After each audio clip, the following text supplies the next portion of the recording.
The aunt of one of the first complainants in the Peter Ellis sex abuse case remains convinced Ellis is guilty and says continuing to drag the case through the courts is further victimising the former Creche children further.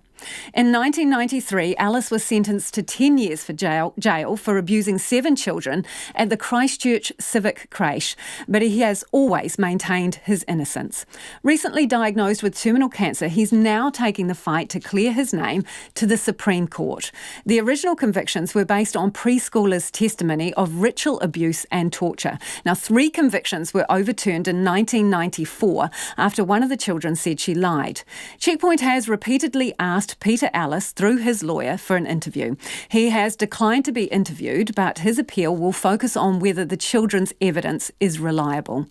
The aunt, who we can't name for legal reasons, now works in the legal profession herself.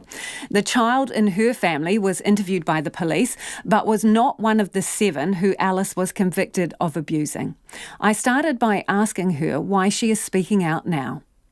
There's been a very one-dimensional analysis of the case and a false story spun.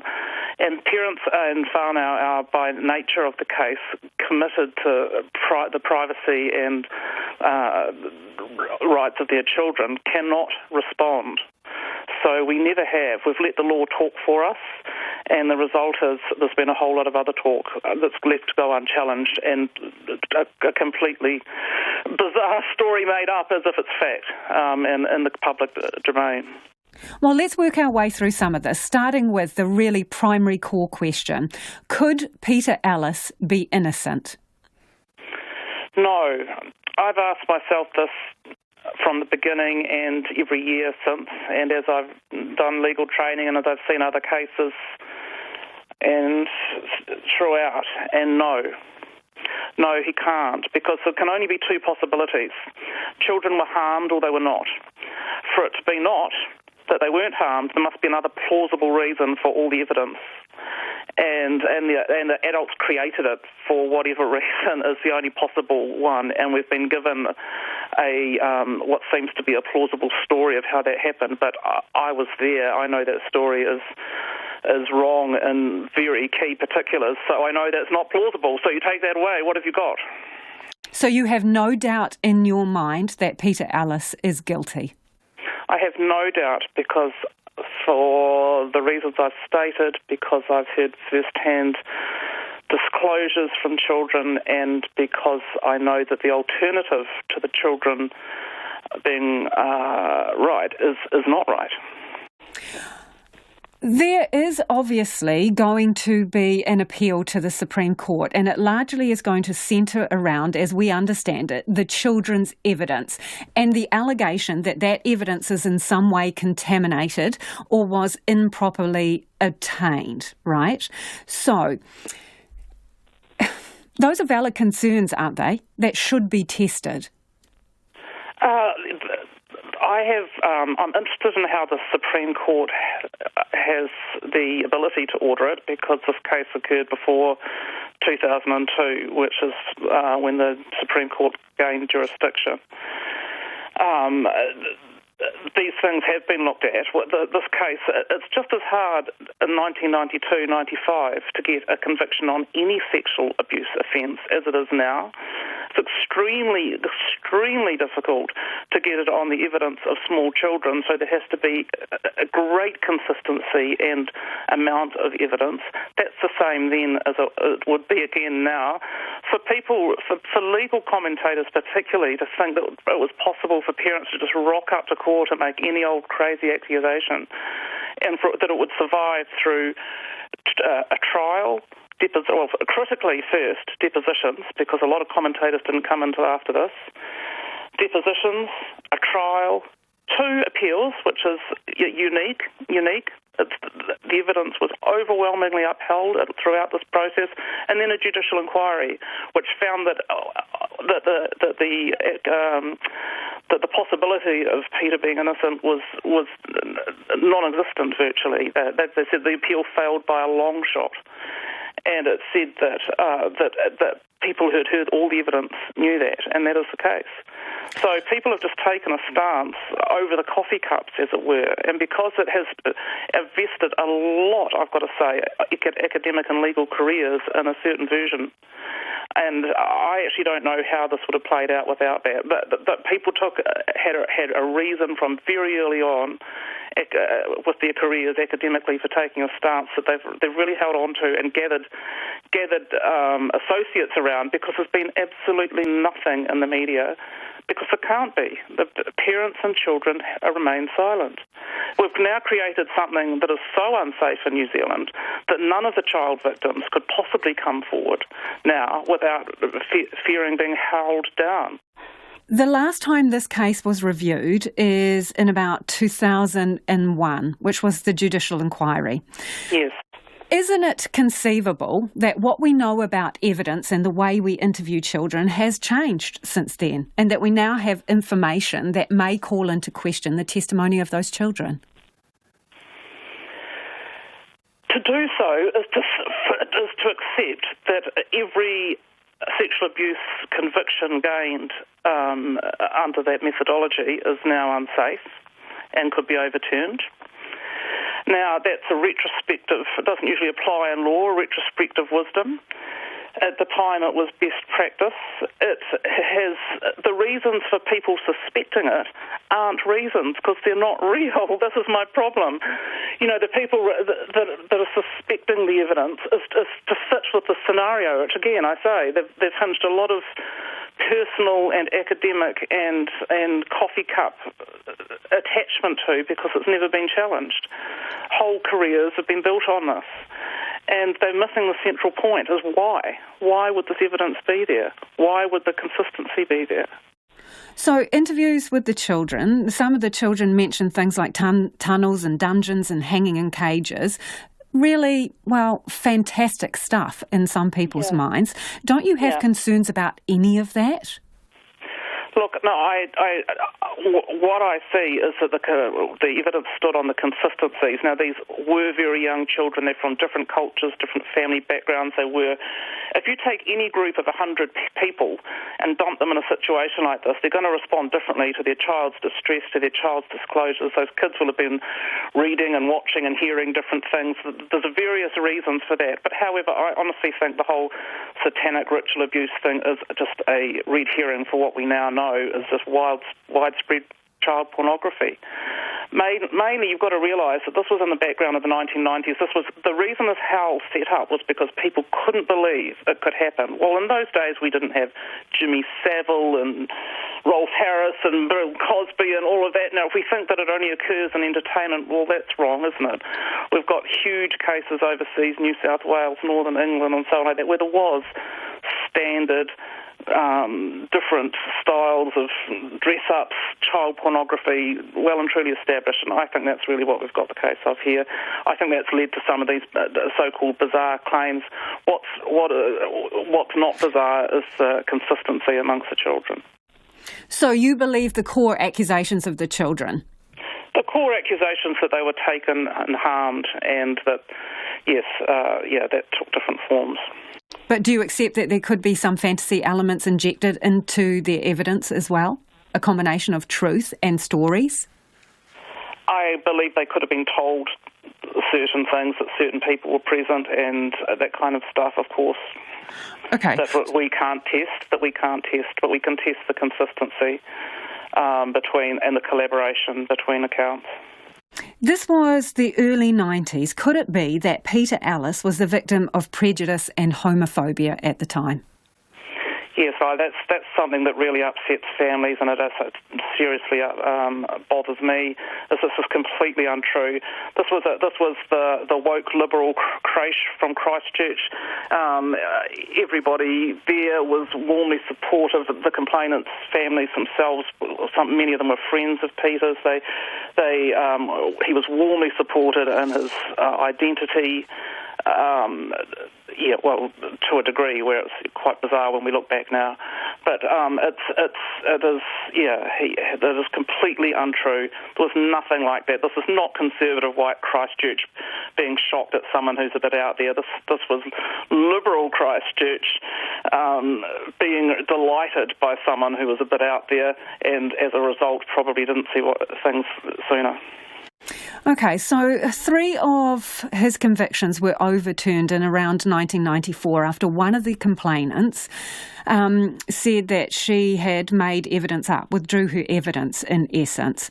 Does that not have implications for the evidence of the other children? Look, the retracting child, that just means that 8 became 7 in the case. That child's evidence was then not considered.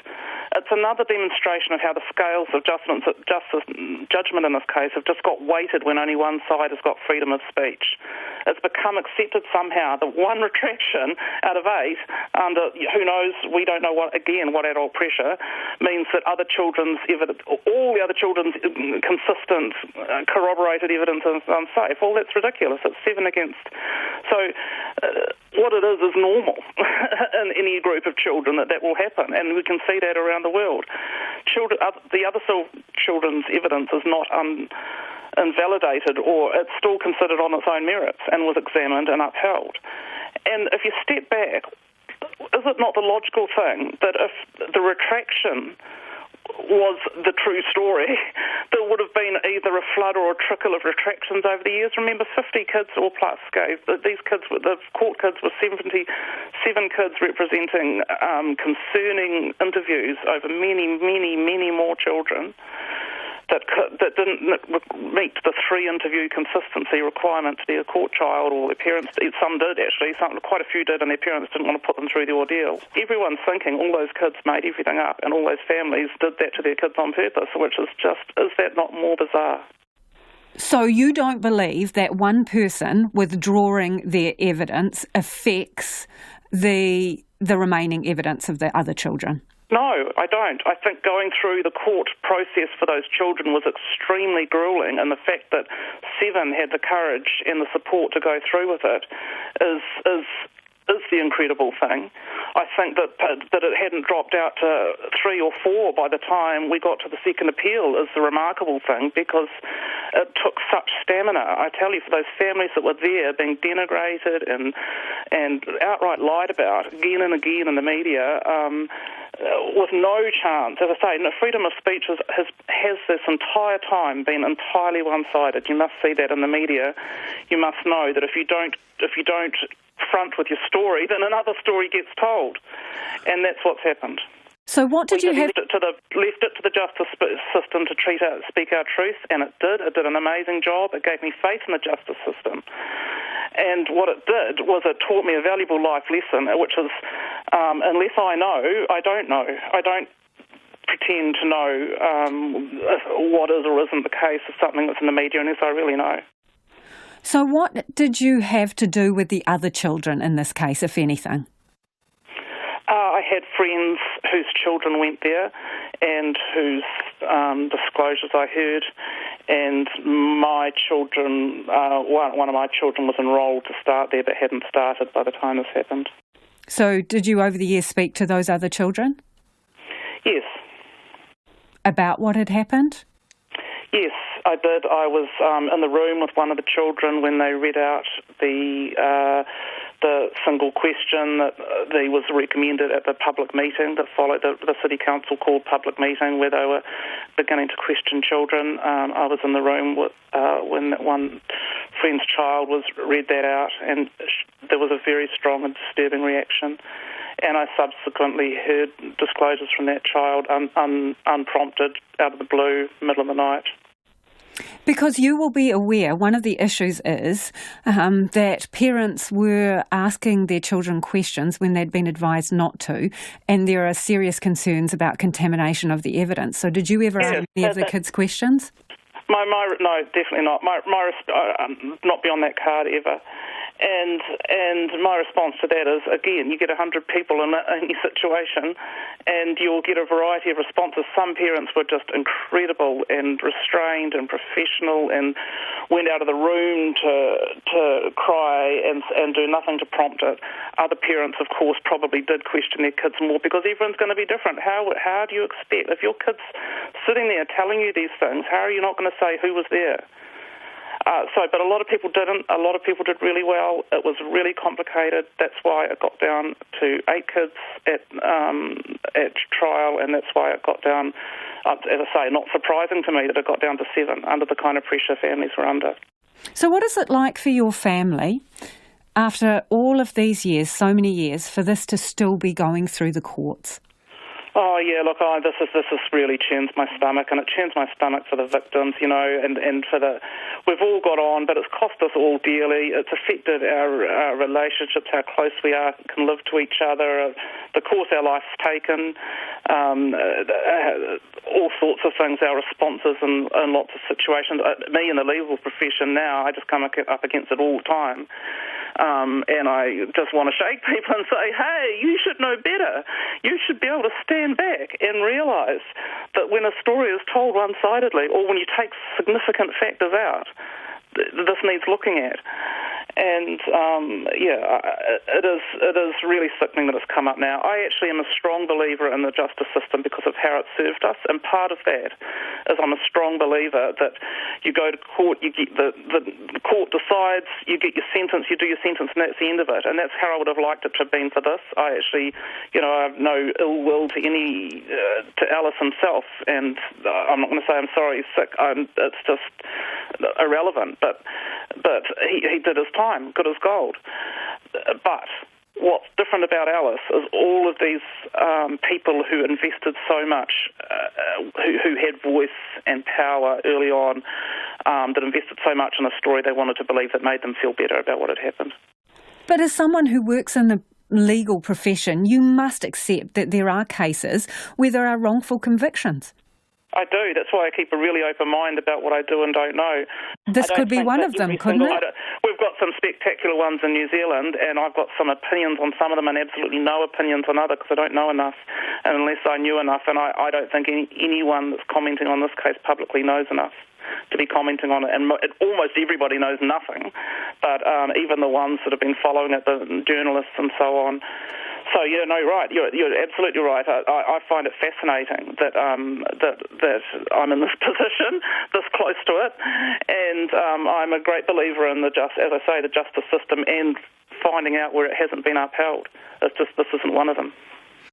He's dying now, Peter Ellis, and has got limited time left. He's served his jail sentence. Why would he be pursuing it so vigorously, do you think? Look, you'll have to ask him. I can only express my private opinion that it's got as much to do with the people around him's investment. There is always another side. And what I think is really interesting in this case is it was about a city possessed. We've become a country possessed. But it's on the other side. There's been a witch hunt, but it's been against families and victims. And that was the aunt of one of the first complainants in the Peter Ellis sex abuse case. And Peter Ellis declined to be interviewed.